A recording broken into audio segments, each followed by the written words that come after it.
Mais qu'est-ce qu'on essaierait au fond de cette classe? Chantent les élèves. Les enseignants dans la rue ce matin, ils étaient 300 selon la police, 400 selon les syndicats, rassemblés devant l'inspection académique pour exprimer leurs craintes face au dispositif 12 élèves par classe.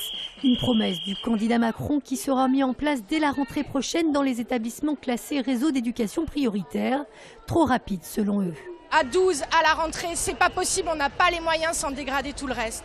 Par contre, avec un poste de plus par école REP+, on peut faire des CP à 14, on peut faire des CP à 16 ou à 18, peu importe. Pour l'instant, on a des CP à 24, alors nous, des CP à 18, on prend.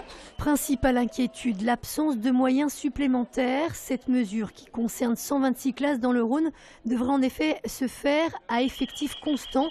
Autrement dit, pas de recrutement prévu, au risque, selon les syndicats, de déstabiliser l'ensemble du système éducatif. Je suis d'accord pour diviser les classes de CP par deux, c'est pas ça qui nous pose un problème.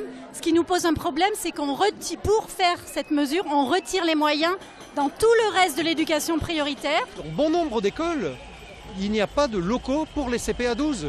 Donc ça voudrait dire qu'il faudrait faire 2 classes dans une même salle de classe.